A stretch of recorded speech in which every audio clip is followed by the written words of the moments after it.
I didn't really grow up with a PS1. While there was one in my house, it was more something my brothers owned than me.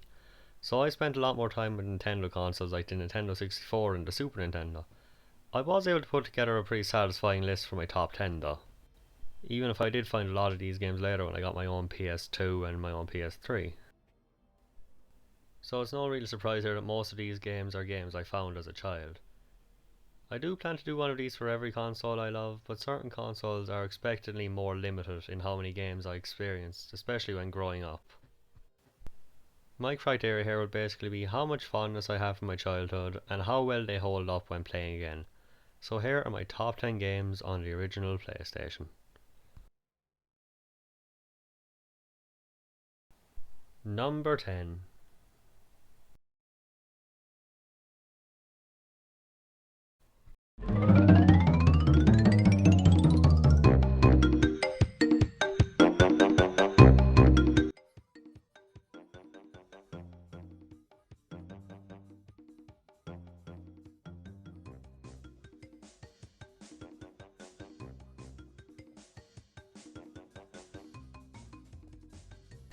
Unfortunately, I was never hugely into the Crash Bandicoot series as a child. It was so hard I couldn't even beat the third or fourth level.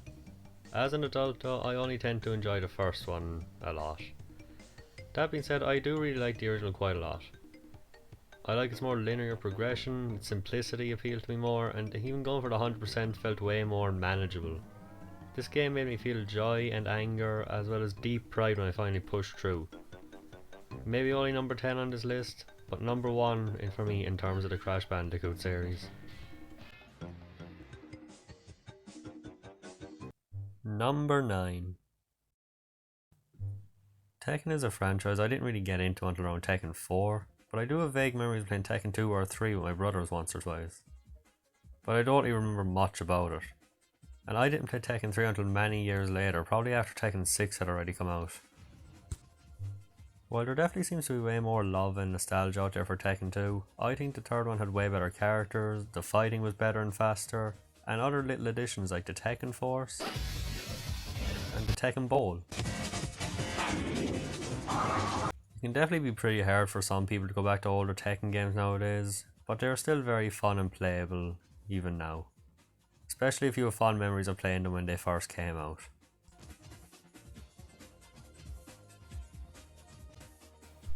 No first person fighting though.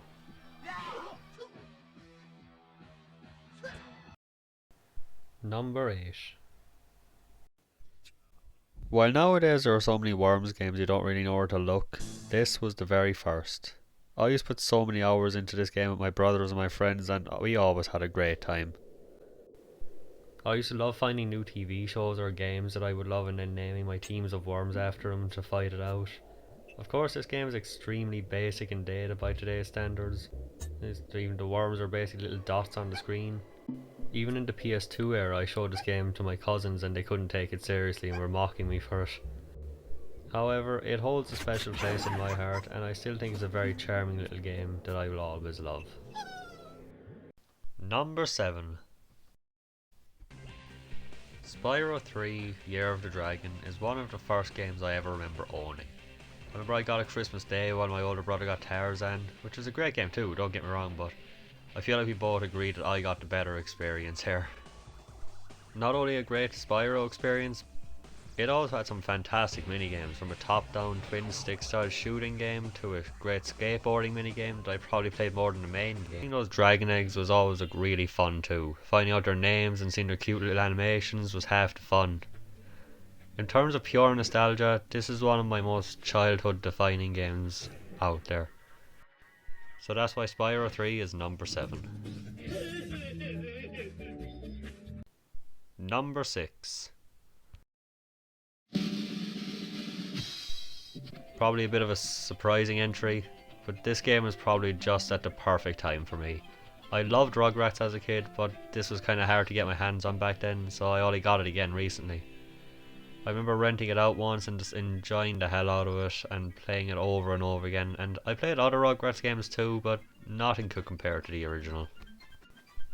This game looks perfectly like the show, and you have the whole Pickles house to explore and some of the best mini games ever to play throughout the story. especially the golf and the hide and seek, which some I remember most from my childhood. Probably not somebody I could recommend to somebody who isn't a fan of the show or doesn't have some childhood nostalgia for it, but I played it this year again and I still had a great time for the majority of the game.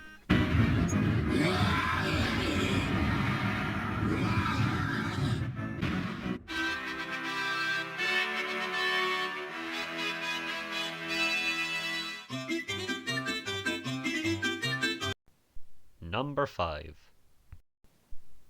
This is actually one I didn't play even close to when it came out. I tried once when I was a child, saw the zombies come at me, panicked and just turned the game off and didn't go back for years. It wasn't until years later, probably when I was around 15 or 16, and I saw Resident Evil Apocalypse, that I found out a friend who owned the game and I finally got to really play it.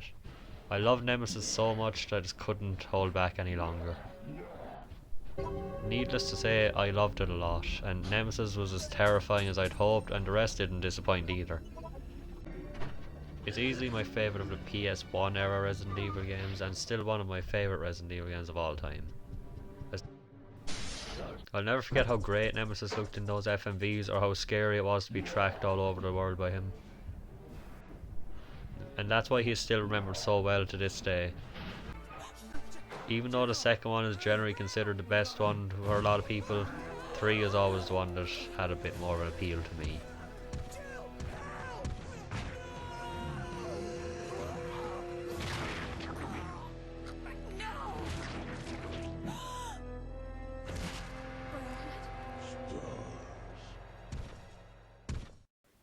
Number 4.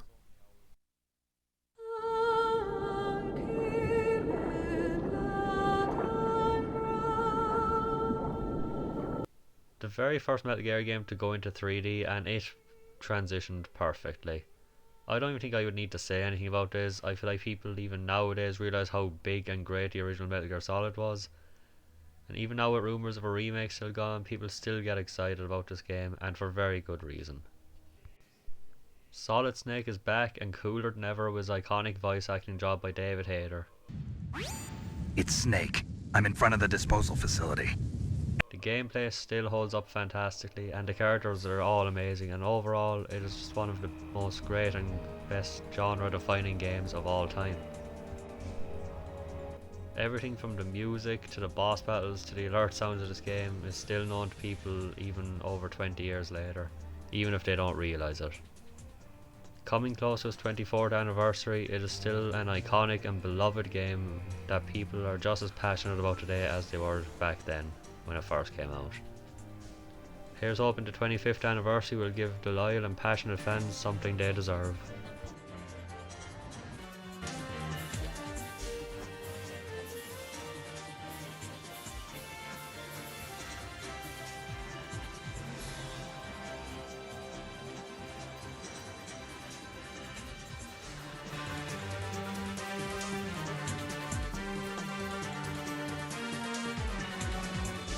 Number 3.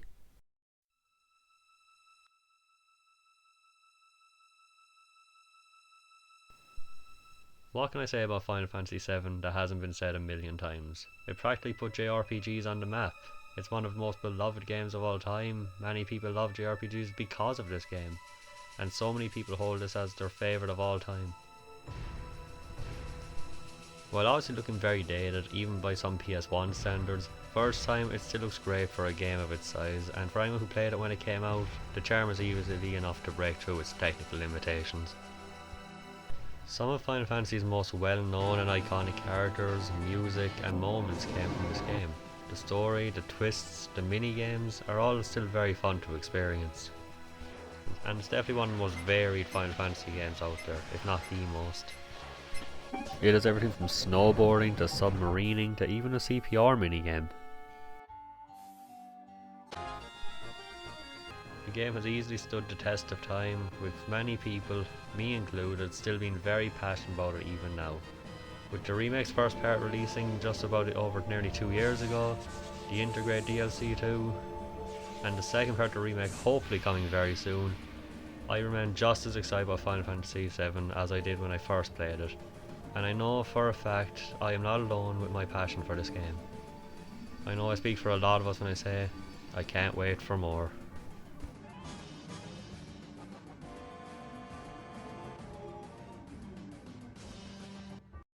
Number 2.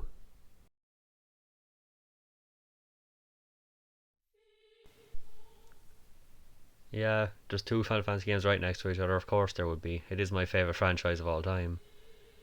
So, but despite my love and respect for Final Fantasy VII, I do like this one a bit more.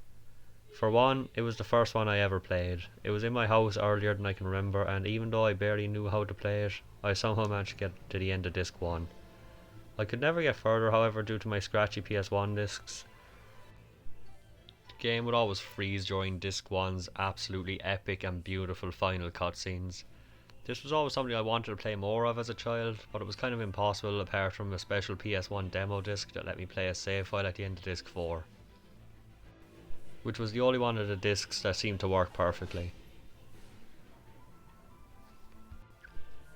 The graphics were a huge leap from Final Fantasy VII in such a short time. Even now the FMVs in this game still blow me away. The opening cinematic is one of the most beautiful things I've ever seen, and Squall on top of the ship on his way to Dalit, or even the more well known garden battle. If you know, you know. As a child I always looked forward to each and every FMV, and it was half of the reason that pushed me through to play more. The summons, or GFs, in this game were better than ever, and I still think the summon animations are way more epic than any other Final Fantasy before or since. The music, as always, is fantastic, and I think this has some of the best. The opening song is probably one of my favourite Final Fantasy songs of all time, and it still gives me chills every time.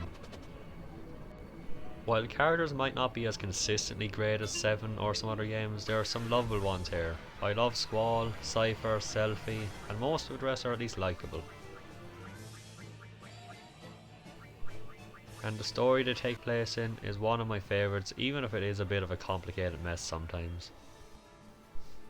So overall, this is my favourite of the PS1 Final Fantasy games, and the fact that it was my first is probably a big factor in that. The game has a hold on me that I couldn't break even if I tried. It's one of the earliest games I remember, and even if I'm in the minority here by placing this so close to the top of the list, I absolutely adore this game, faults and all.